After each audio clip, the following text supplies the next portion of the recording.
भारत का इतिहास कई हजार वर्ष पुराना माना जाता है।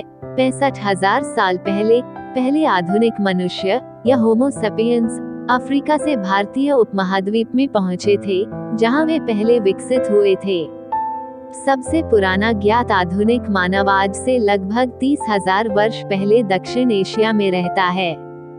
6500 ईसा पूर्व के बाद खाद्य फसलों और जानवरों के वर्चस्व के लिए सबूत, स्थायी संरचनाओं का निर्माण और कृषि अधिशेष का भंडारण मेहरगढ़ और अब बलूचिस्तान के अन्य स्थलों में दिखाई दिया। ये धीरे धीरे सिंधु घाटी सभ्यता में विकसित हुए।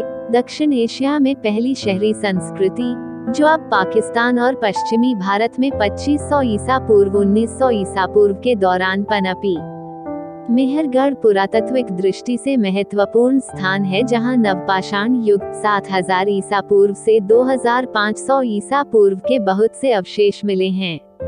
सिंधु घाटी सभ्यता, जिसका आरंभ काल लगभग 3300 ईसा पूर्व से माना जाता है, प्राचीन मिस्र और सुमेर सभ्यता के साथ विश्व की प्राचीनतम सभ्यता में से एक है।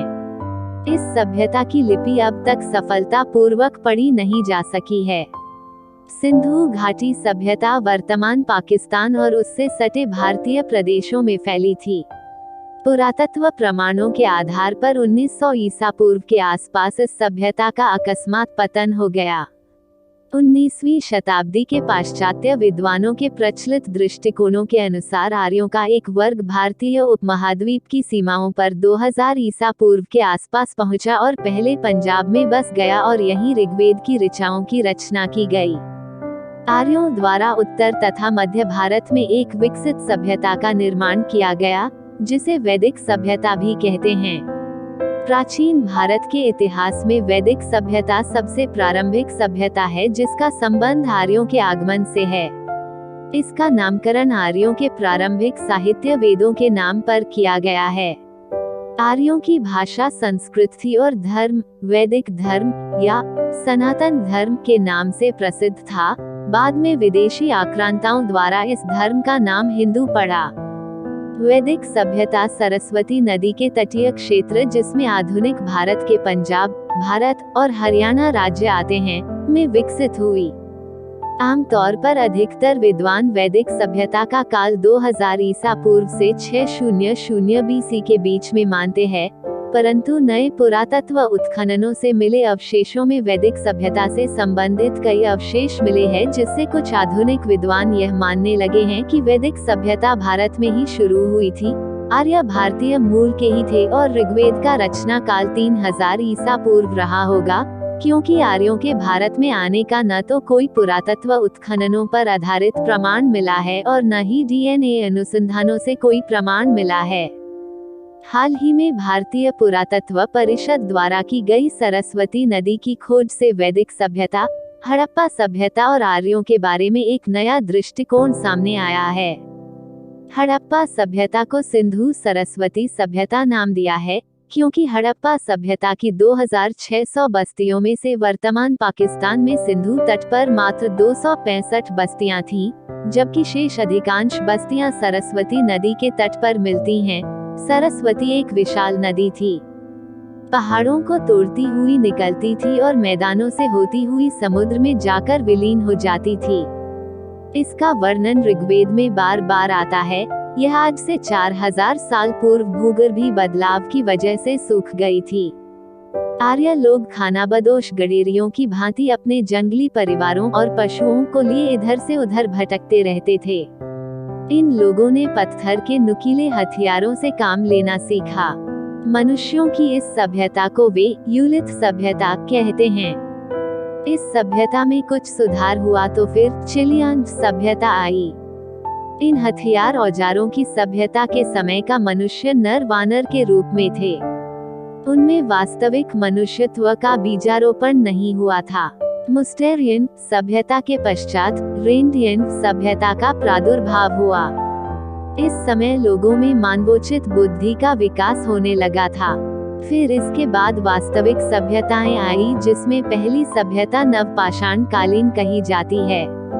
इस सभ्यता के युग का मनुष्य अपने जैसा ही वास्तविक मनुष्य था। अतः यूथिल सभ्यता से लेकर नव पाषाण सभ्यता तक का काल पाषाण युग कहलाता है। पाषाण युग के बाद मानव जाति में धातु युग का प्रादुर्भाव हुआ। धातु युग का प्रारंभ ताम्र युग से होता है। नव पाषाण युग के अंत तक मनुष्य की बुद्धि बहुत कुछ विकसित हो गई थी। इसी समय कृषि का आविष्कार हुआ। कृषि ही सभ्यता की माता थी। आर्य ही संसार में सबसे प्रथम कृषक थे। कृषि के उपयोगी स्थानों की खोज में आर्य पंजाब की भूमि में आए और इसी का नाम सप्त सिंधु प्रदेश रखा। आर्य लोग संपूर्ण सप्त सिंधु प्रदेश में फैल गए, परंतु उनकी सभ्यता का केंद्र सरस्वती तट था। सरस्वती नदी तट पर ही आर्यों ने ताम्रयुग की स्थापना की। यहाँ उन्हें तांबा मिला और वे अपने पत्थर के हथियारों को छोड़कर तांबे के हथियारों को काम में लेने लगे। इस ताम्रयुग के चिन्ह अन्वेषकों को चानोडेरों तथा विजयनौथ नामक स्थानों में खुदाई में मिले हैं। ये स्थान सरस्वती नदी प्रवाह के सूखे हुए मार्ग पर ही है। मेसोपोटामिया तथा इलाम में यही सभ्यता प्रोटो इलामाइट सभ्यता कहलाती है। सुमेरु जाति प्रोटो-इलामाइट जाति के बाद मेसोपोटामिया में जाकर बसी है। सुमेरु सभ्यता के बाद मिस्र की सभ्यता का उदय हुआ। प्रसिद्ध अमेरिकन पुरातत्वविद D0 टेरा ने सिंधु प्रदेश को पत्थर और धातु युग में मिलाने वाला कहते हैं। ताम्र सभ्यता के बाद कांसे की सभ्यता आई। कांसे की सभ्यता संभवतः सुमरियन लोगों की थी। मेसोपोटामिया के उर-फराकिश तथा इलाम के सुसा और तपा मुस्यान आदि जगहों में उन्हें खुदाई में कांसे की सभ्यता के नीचे ताम्र सभ्यता के अवशेष मिले हैं। मेसोपोटामिया में जहां जहां इस प्रोटो इलामाइट कही जाने वाली ताम्र सभ्यता के चिन्ह मिले हैं, उसके और सुमेरु जाति की कांसे की सभ्यता के स्तरों के बीच में किसी बहुत बड़ी बाढ़ के पानी द्वारा जमी हुई चिकनी मिट्टी का उसे 4 फुट मोटा स्तर प्राप्त हुआ है। यूरोपीय पुरातत्ववेताओं का यह मत है कि मिट्टी का यह स्तर उस बड़ी बाढ़ द्वारा बना था, जिसको प्राचीन ग्रंथों में नूह का प्रलय कहते हैं। ताम्रयुग की प्रोटो इलामाइट सभ्यता के अवशेष इस प्रलय के स्तर के नीचे प्राप्त हुए हैं। इसका यह अर्थ लगाया गया कि इस प्रलय के प्रथम में ही प्रोटो इलामाइट सभ्यता का अस्तित्व था। इस सभ्यता के अवशेषों के नीचे कुछ स्थानों में निम्न श्रेणी की पाषाण सभ्यता के चिन्ह प्राप्त हुए हैं। ईसा पूर्व 7वीं और शुरुआती 6ठी शताब्दी सदी में जैन और बौद्ध धर्म संप्रदाय लोकप्रिय हुए। अशोक ईसा पूर्व 265 से 241 इस काल का एक महत्वपूर्ण राजा था, जिसका साम्राज्य अफगानिस्तान से मणिपुर तक और तक्षशिला से कर्नाटक तक फैल गया था, पर वो संपूर्ण दक्षिण तक नहीं जा सका। दक्षिण में चोल सबसे शक्तिशाली निकले। संगम साहित्य की शुरुआत भी दक्षिण में इसी समय हुई। भगवान गौतम बुद्ध के जीवन काल में ईसा पूर्व 7वीं और शुरुआती 6वीं शताब्दी के दौरान 16 बड़ी शक्तियां महाजनपद विद्यमान थे। अति महत्वपूर्ण गणराज्यों में कपिलवस्तु के शाक्य और वैशाली के लिच्छवी गणराज्य थे। गणराज्यों के अलावा राजतंत्रीय राज्य भी थे, जिनमें से कौशाम्बी, वत्स, मगध, कौशल, कुरु, पांचाल, चेदी और अवंती महत्वपूर्ण थे। इन राज्यों का शासन ऐसे शक्तिशाली व्यक्तियों के पास था, जिन्होंने राज्य विस्तार और पड़ोसी राज्यों को अपने में मिलाने की नीति अपना रखी थी। तथापि गणराज्यात्मक राज्यों के तब भी स्पष्ट संकेत थे जब राजाओं के अधीन राज्यों का विस्तार हो रहा था। इसके बाद भारत छोटे छोटे साम्राज्यों में बंट गया।